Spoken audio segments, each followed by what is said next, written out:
Bienvenidos. Hoy nos sumergimos en algo un poco diferente. No es una pila de artículos ni un informe, sino un libro completo que acaba de ver la luz. Se titula El mundo según mi Jauría. Crónicas filosóficas desde el terruño, el fogón y la mirada de 5 perros, volumen 1. La premisa de entrada es audaz. El autor Gustavo Navalón usa su jauría de 5 perros como un lente para observar nuestro mundo. Y no habla de cosas simples, ¿eh? Habla de geopolítica, de crimen organizado, la épica de exploradores polares, hasta de gobernanza universitaria. Nuestra misión hoy es construir una especie de epílogo para este primer volumen. Capturar esa épica canina y del terruño de la que habla y entender por qué se siente como el final de un primer acto, pero con la clara promesa de que la historia apenas comienza. Vamos a desglosar este viaje. Y lo que es realmente fascinante aquí es el método, la propuesta, digamos, intelectual.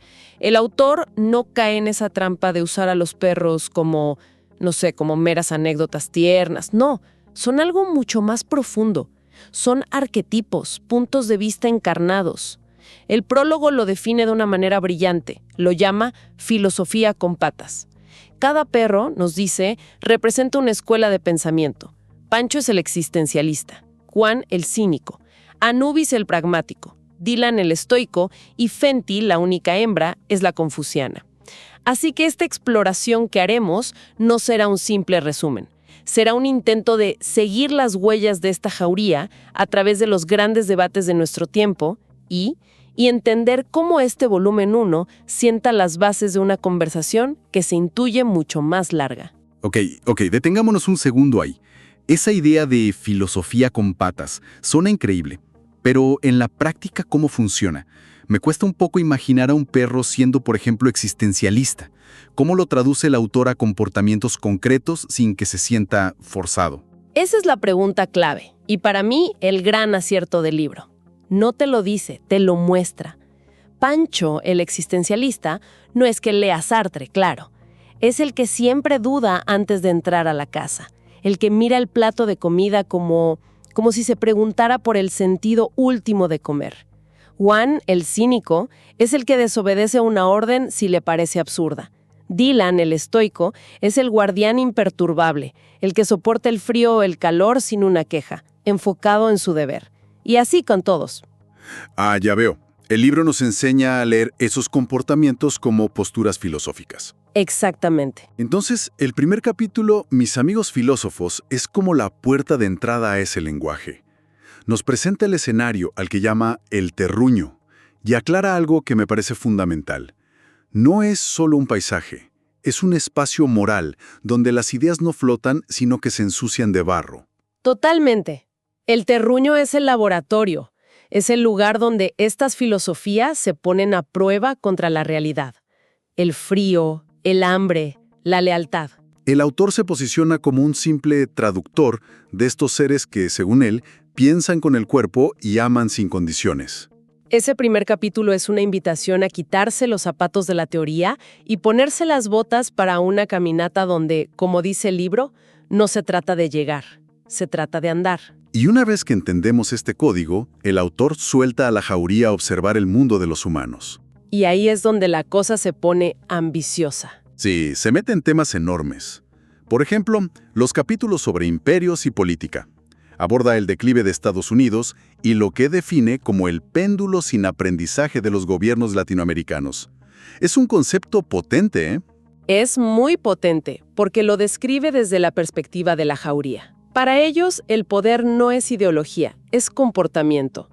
Cuando analizan el declive de EEU, no hablan de economía, hablan de un relato agotado. ¿Como un líder de manada que ya no convence? Justo eso, que muestra signos de debilidad, de confusión.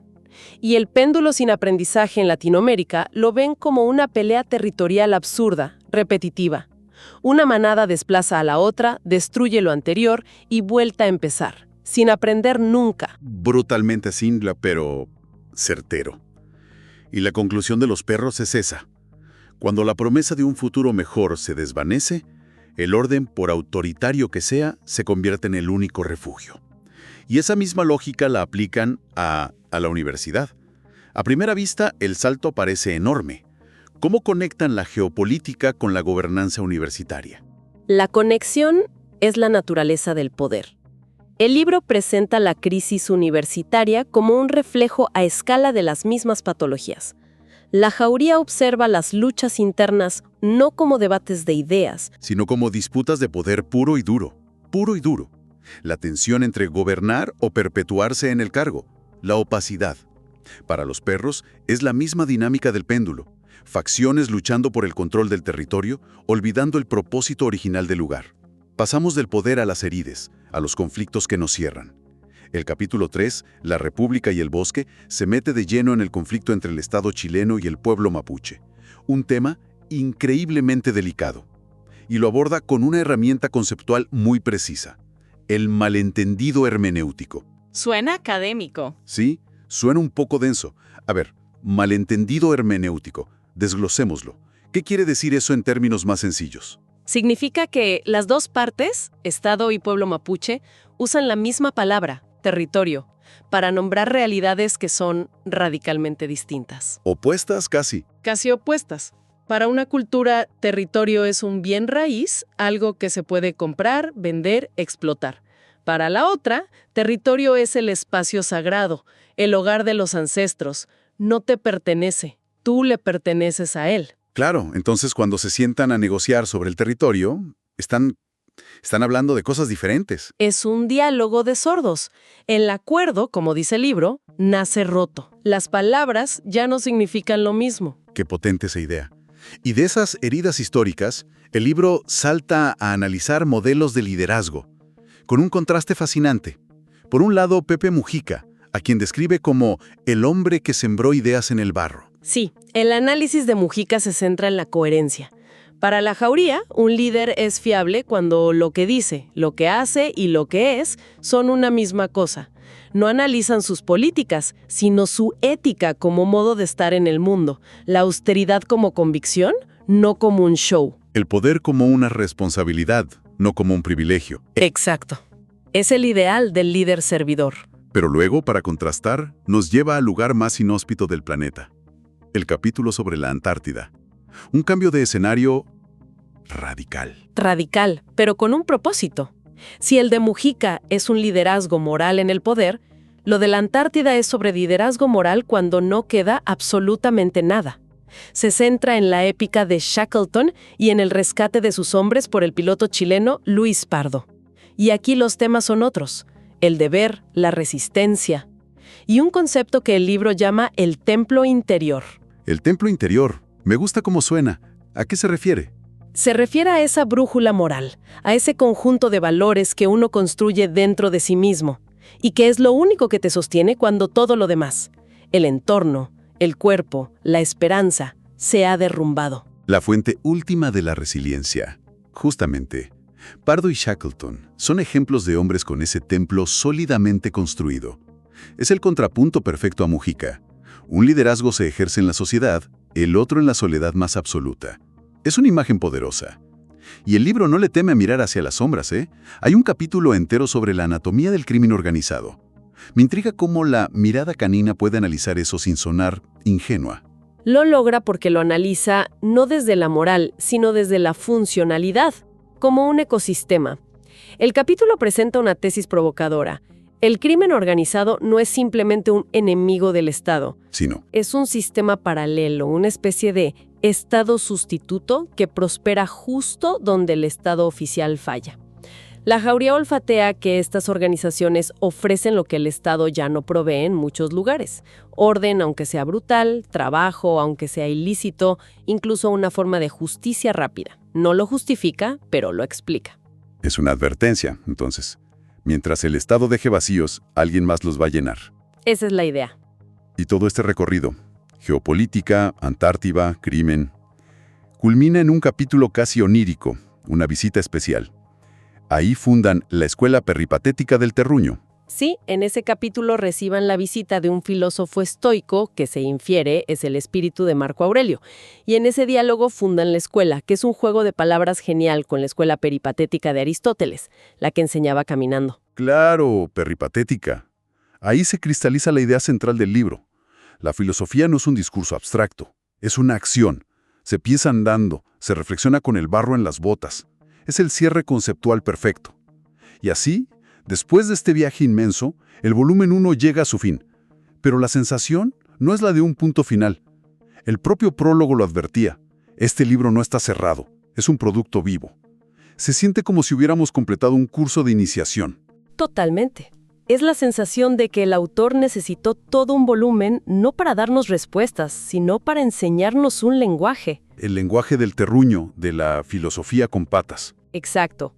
Hemos aprendido a ver el mundo a través de los ojos de esta jauría, a entender su lógica. Una lógica apegada a la tierra, al instinto, que desnuda nuestras contradicciones. Ahora que entendemos el idioma, bueno, estamos listos para lo que venga. Lo que nos lleva a la pregunta inevitable: ¿y qué sigue? Las últimas páginas son increíblemente escuetas, casi un telegrama, pero con una fuerza enorme. Son una declaración de intenciones. Cito textualmente las 2 frases finales del libro. Fin al volumen 1.